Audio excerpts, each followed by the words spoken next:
Hi, Mystery Recapped here. Today, I'm going to explain a horror action movie called The Mummy. The Tom Cruise one, not the good one. Spoilers ahead. Watch out and take care.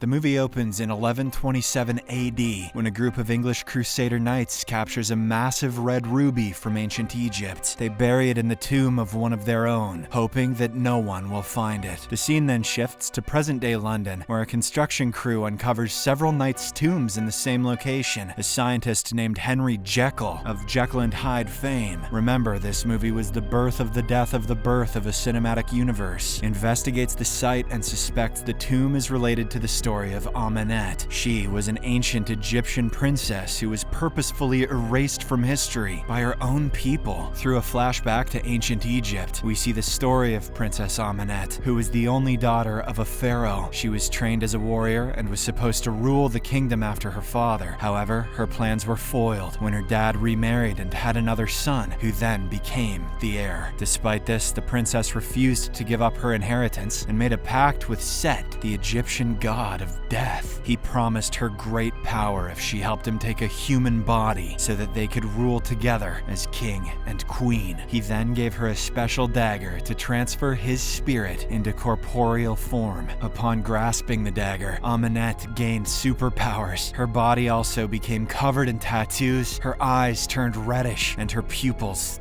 doubled. She then entered her father's bedroom and murdered him, his wife, and their newborn son in cold blood. Just getting ahead of it in case they called her Four Eyes. Afterward, Amanet attempted to sacrifice her lover to give physical form to the god Set, but before she could do that, some priests intervened and killed her lover. For her sins of murdering her family, Amanet was condemned to be mummified alive and sealed in a sarcophagus. She was then buried in Mesopotamia in a tomb filled with mercury to prevent her evil spirit from ever escaping. The scene then cuts to present-day war-torn Iraq, where we meet two American militants, Sergeant Nick Morton and Corporal Chris Vale. You can tell Nick is going to die because his last name isn't as cool. Wait, who plays Nick? Oh, never mind. They are currently defying their superiors' orders and driving into a village overrun by insurgents. It turns out that Nick wants to search for valuable artifacts from the ancient world that they can smuggle back and sell on the black market. However, Chris is clearly against this, as it could get them into trouble, and the place is also not safe. Not long after, the duo is ambushed by enemies from all sides, with gunfire raging everywhere. They try to fight back, but they're running out of ammo, and the insurgents are in overwhelming numbers. With no other option, Nick orders an airstrike to eliminate the insurgents. Soon after, some military aircraft arrives, and the village is destroyed by missiles launched from above. He didn't even have a 3-kill spree. Several explosives then occur, collapsing the Earth's top layer and opening a hole in the ground. Nick and Chris are sucked into it, and they shockingly discover a massive sarcophagus in there, which is actually Amanet's tomb. Since the artifact is too heavy to steal, the duo informs their commanding officer, Colonel Greenway, of their discovery. Shortly after, Greenway arrives with several soldiers to investigate the valuable find. Along with him is a British archaeologist, Jenny Halsey, who immediately slaps Nick upon seeing him. It turns out the two had a one-night stand in Baghdad a few days earlier. Nick nicknamed himself Teabag Daddy. It was so hot. But while she was asleep, he stole her map of this place and sneaked out. Following this, Nick, Chris, and Jenny grab their flashlights and head inside the eerie hole to investigate. Once there, they discover a tomb that appears to be guarded by sphinxes. The strange thing is that the sphinxes are facing inward rather than outward, and several chains are holding the sarcophagus down. Jenny examines the find and realizes that the contents are worth millions of pounds. As they explore further, they notice mercury flowing everywhere. Jenny then reveals that in ancient Egyptian mythology, mercury is believed to weaken the power of demons. Upon seeing such an eerie place, Chris gets scared and suggests that they leave, but the others refuse. This irritates the guy, so he shoots the chain that is holding the sarcophagus in place, causing it to rise. Immediately afterward, a large group of camel spiders appears out of nowhere, and one of them even bites Chris. Meanwhile, Nick experiences a vision of Princess Amanet, who thanks him for freeing freeing her and calls him my chosen one. But Jenny brings him back to his senses and asks for his help in getting the tomb out of the place. After this, they place the sarcophagus on the aircraft and head for London. Chris, who had been bitten by the spider, begins to show bizarre behavior. He tries to open the sarcophagus for no apparent reason. When Greenway forbids him from doing so, Chris violently stabs him. This alarms the rest of the soldiers and they get ready to retaliate. Nick wrestles a gun from one of them and threatens to shoot if they hurt his friend. However, when the possessed Chris tries to attack him, Nick is forced to kill him himself. At this moment, the plane is bombarded by a huge flock of crows. They break through the glass and immediately kill the pilot and co-pilot. This causes the aircraft to free fall, and it looks like no one is going to survive. With the clock ticking, Nick saves Jenny's life by giving her the only parachute he can find and throwing her overboard. Not long after, the plane crashes in the English countryside, and all the passengers aboard are killed. The next day, we see the dead bodies of the soldiers laid out in a morgue room, but Nick, who had been declared dead, suddenly wakes up and rips up the plastic bag. He looks at himself and is shocked to discover that he has no signs of any scars or injuries. Just then, Chris's ghost appears and informs Nick that he is cursed by Amanet, who seeks to use him as a vessel for Set. Before he can explain any further, Jenny and some doctors enter the morgue. They cannot see Chris's ghost, but they are shocked to find Nick alive and well. Elsewhere at the crash site, two officers are inspecting the wreckage. One of them notices that the sarcophagus has been broken open during the crash. He spots Amanet's mummy and calls his partner over to take a look, but suddenly Amanet wakes up and stabs him in the eye with her hand. She then kills him and sucks the energy out of his mouth. Moments later, the second officer arrives and is horrified to find the mutilated corpse of his partner. He tries to run, but Amanet kills him and drains his energy as well. This process regenerates her and gives her more human features. After gaining some energy, she orders the two corpses to rise as zombies and become her slaves. In another scene, Nick and Jenny are in the pub, trying to make sense of how he came back to life. Jenny thanks him for saving her and explains that she read the hieroglyphs on the sarcophagus. She then explains the story about the Egyptian princess Amanet and the god of death, Set. Jenny also informs him about an ancient artifact known as the Dagger of Set. Its handle is topped with a ruby, and only the knife and the stone together can give Set the power to gain a physical form. Jenny is certain that this artifact is hidden somewhere in Europe, as it was stolen by English crusaders. Afterward, the duo arrives at the site of the crashed plane, but Nick further leads the bewildered Jenny into an ancient, abandoned building. It turns out to be the resting place of the tombs, where the English crusaders were buried. While exploring the site, Nick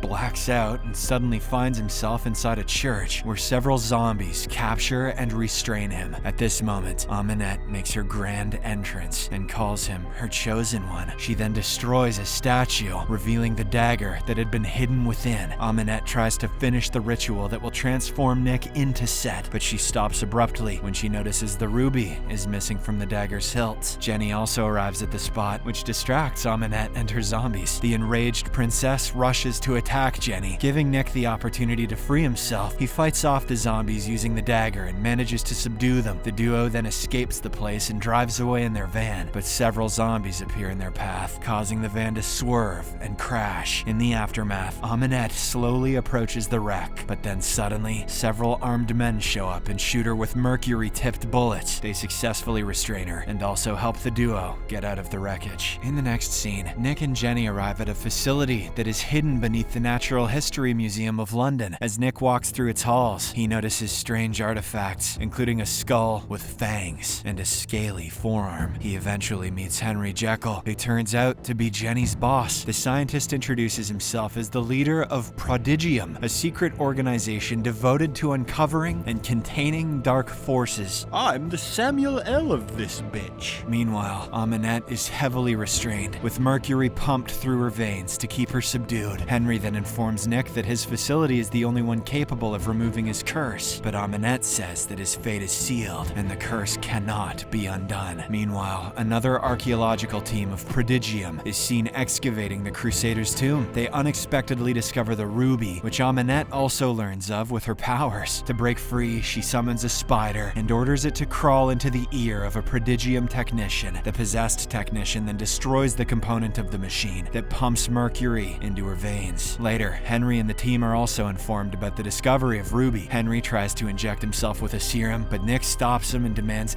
answers about what they intend to do next. The scientist reveals that they must kill Nick, as he is the vessel Amanet has chosen to bring Set into the world. This enrages Nick, but Henry insists that it is a necessary sacrifice for the greater good of humanity. Not willing to give up on his life, Nick steals Henry's serum and tries to flee, but this proves to be a huge mistake. It turns out the scientist has a split personality, and he regularly injects the serum to prevent the transformation. He now loses control and transforms into his sadistic and violent alter ego. Mr. Hyde! Little Pagemaster reference. Upon seeing this, the guard manages to take Jenny away. Nick, however, remains locked inside with the awakened monster, who begins to brutally beat him. Jenny desperately tries to break through the bulletproof glass to save him, but to no avail. Just when things look bleak for our hero, he manages to grab the syringe and injects it into the enraged scientist. After the situation finally calms down, Nick and Jenny leave the facility to find the ruby and destroy it. On the other hand, Amanet manages to free herself from her chains and kills several soldiers. She sucks the life energy from many prodigium men before retrieving the dagger of Set. Afterwards, she unleashes her dark powers to shatter all the glass in the prodigium headquarters. She then arrives at the Crusaders' tomb and resurrects the knights' corpses. Under her command, the zombies swiftly slaughter all of prodigium's soldiers in the tomb. This allows Amanet to retrieve the missing ruby and place it back on the dagger's pommel. Elsewhere, Nick and Jenny meet Chris's ghost, who guides them towards the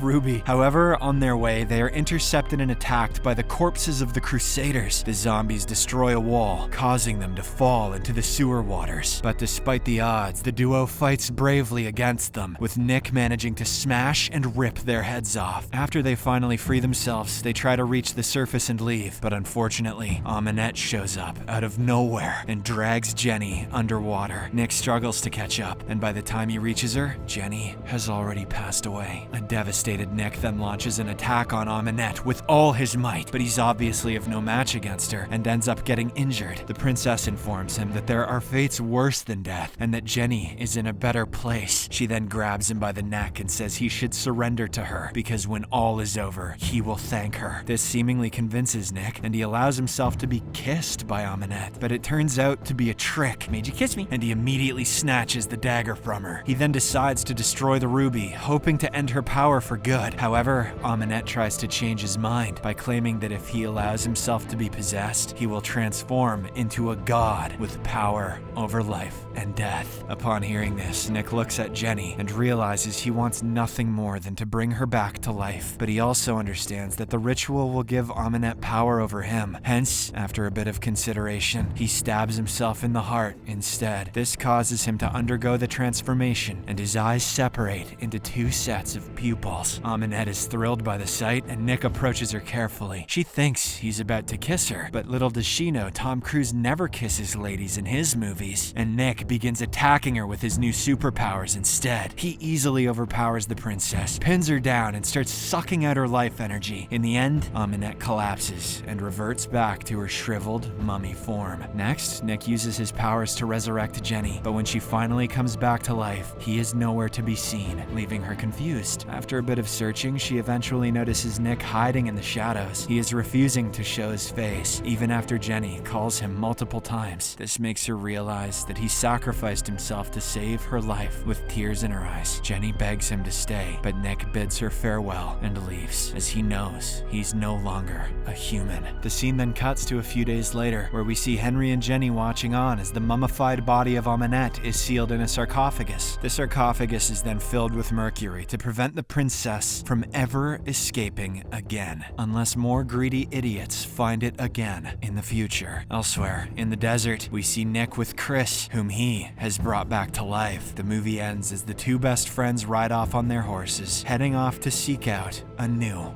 adventure. Subscribe for more videos like this, turn on notifications, and leave a like to help the channel out. Thank you for watching.